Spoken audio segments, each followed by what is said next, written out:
Synthesis होता है, S phase में होता है, उसको भी क्वेश्चन होने को बड़ा सिंपल क्वेश्चन है ये, बड़ा ऐसे लगता ही नहीं कि आएगा, पर ये आता है हर बार। और अपन को आता है फिर भी अपन को एक बार ध्यान रखना है, सिली मिस्टेक नहीं करनी है। सिली मिस्टेक मैं कर करके आया हुआ हूँ, सिली मिस्टेक अपन को नहीं करनी है, इन चीज़ों का ध्यान रखना है। ये सिली मिस्टेक करवाते हैं। और जो बच्चे जिन्होंने पढ़ाई नहीं स्टार्ट की है उनको तो ये कन्फर्म याद करना है, क्योंकि जो एक्सपीरियंस बच्चे हैं जिन्होंने नीट 1-2 बार दे रखा उनको सब पता रहता है लगभग ऑलमोस्ट कि उसको क्या पढ़ना है क्या नहीं पढ़ना है। वो खुद टीचर से बेटर जानता है कि उसको क्या चीज़ पढ़नी चाहिए क्या चीज़ नहीं पढ़नी चाहिए, उसको बायो कवर करनी चाहिए क्या नहीं, कौन सा टॉपिक उसका कमज़ोर है, कौन से फिजिक्स में पार्टिकुलर टॉपिक में से ये वाला कॉन्सेप्ट उसको नहीं आ रहा है। मान लो कि कोई अपन पढ़ लो कि इलेक्ट्रोस्टैटिक्स पढ़ रहे हैं, पूरा टॉपिक हर किसी का पूरा स्ट्रॉन्ग होता है, पर जब अपन डाइपोल मूवमेंट पे जाते हैं वहाँ तक कोई अच्छे से ध्यान नहीं दे पाता, वो वाला पोर्शन वीक रह जाता है और नीट वहीं से क्वेश्चन दे देती है। ये मेरे साथ हुआ था 2020 में। मैंने इलेक्ट्रोस्टैटिक्स अच्छे तरीके से पढ़ रखा था, परंतु जैसे क्वेश्चन है वो डाइपोल मूवमेंट पे आ गया। डाइपोल मूवमेंट इतने अच्छे से पढ़ा हुआ नहीं था और इससे फॉर्मूला याद था, फॉर्मूले से शायद आंसर आया नहीं और क्वेश्चन गलत हो गया। तो अब अपन शुरू करते हैं मियोसिस, अर्थसूत्री विभाजन को। अर्थसूत्री विभाजन से जो सेल्स होती है वो क्या होती है, डिफरेंट। जो डिवाइड होगी उसमें जो मदर सेल होगी उसमें 2n होगा और जो सेल बनेगी उसमें n होगा। क्रोमोसोम आधे हो जाते हैं, तो जेनेटिकली कैसा हो जाएगा, डिफरेंट हो जाएगा। जेनेटिकली डिफरेंट हो जाएगा, हाफ क्रोमोसोम हो जाएंगे। और क्या हो जाएगा, आनुवांशिक विभिन्नता, वेरिएशन आएंगे। वेरिएशन इवोल्यूशन में काम आते, जेनेटिकली वेरिएशंस आएंगे, समझ रहे हो। इनहेरिटेंस वाला जो अपन चैप्टर पढ़ते हैं। और चौथा क्या होगा, गैमेट फॉर्मेशन में कौन, जैसे अपने बात करें तो ओवम किस में होता है, फीमेल में, और मेल में क्या होता है, स्पर्म। कौन से विभाजन की बात करें, सेल डिवीजन की बात करें, अपन करें अर्थसूत्री विभाजन की। अब अर्थसूत्री विभाजन को 2 भागों में बांटा गया है। अर्थसूत्री विभाजन को 2 भागों में प्रॉपर वे से बांटा गया है। कौन कौन से, मियोसिस फर्स्ट और मियोसिस सेकेंड। अब देखो मियोसिस, इसको 2 भागों में,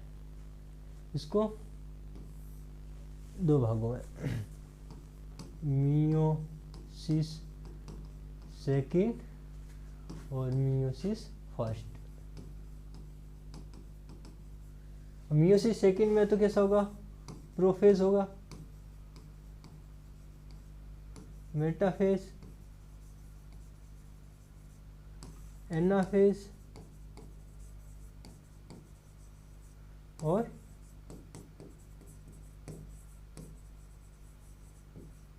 टीलोफेज। अब जो मियोसिस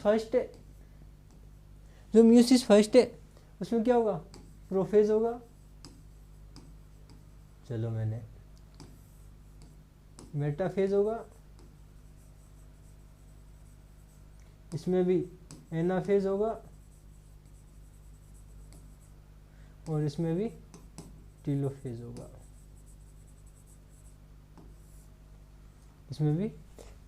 होगा, ठीक है। कौन कौन सा होगा, प्रोफेज होगा, मेटाफेज होगा, एनाफेज होगा और टीलोफेज होगा। अब कि जो प्रोफेज, इसको अपन ने क्या बोला है, मियोसिस फर्स्ट है, तो इसको प्रोफेज फर्स्ट, इसको metaphase first, anaphase first, telophase first. Meiosis prophase second, metaphase second, anaphase second और टीलोफेज सेकेंड। अब जब प्रोफेज फर्स्ट है वो 5 में होगा, किसमें होगा, लेप्टोटीन, जाइगोटीन, पकाइटीन, डिप्लोटीन, डायाकाइनेसिस।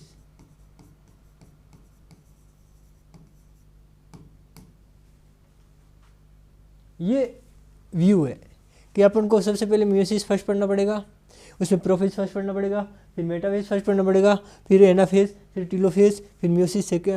प्रोफेज में भी ये लेप्टो जाइगो पकाई डिप्लो डाया, लेप्टो जाइगो पकाई डिप्लो डाया। उसके बाद मियोसिस सेकंड में क्या पढ़ना पड़ेगा, प्रोफेज सेकंड पढ़ना पड़ेगा, मेटाफेज सेकंड पढ़ना पड़ेगा, एनाफेज सेकंड पढ़ना पड़ेगा और टीलोफेज सेकंड पढ़ना पड़ेगा। ठीक है, अब क्या करते हैं, मियोसिस फर्स्ट और मियोसिस सेकंड में 2 बार केंद्रक डिवीजन होगा, 2 बार केंद्रक डिवीजन होगा, 2 बार सेल साइकिल डिवीजन होगा। क्या केंद्रक विभाजन सेल साइकिल 2 बार से गुजरता है, परंतु परंतु इसमें डीएनए का द्विगुणन 1 बार होगा, डीएनए का द्विगुणन 1 बार होगा। परंतु M1 मियोसिस फर्स्ट और मियोसिस सेकंड, मियोसिस फर्स्ट और मियोसिस सेकंड, इनके बीच में जो अंतराल आता है उसे इंटरकाइनेसिस कहा जाता है।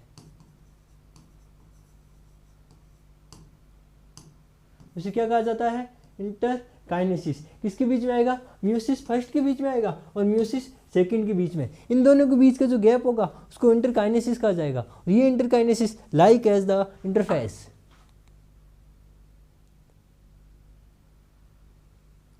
ओके, क्या ये जो मियोसिस फर्स्ट है, मियोसिस सेकंड है, अरे बच्चों तुम देखते क्यों नहीं हो, अरे बच्चों तुम देखो, अरे बच्चों मैं समझा रहा हूँ कि ये मियोसिस फर्स्ट है, अरे बच्चों इधर, यस बच्चों यस, ये मियोसिस सेकंड है। इन दोनों के बीच में जो टाइम, जो गैप होगा इन दोनों के बीच में, उसको क्या बोलेगा, इंटरकाइनेसिस। उसको क्या बोलेंगे, इंटरकाइनेसिस। ये इंटरफेज जैसा ही होता है।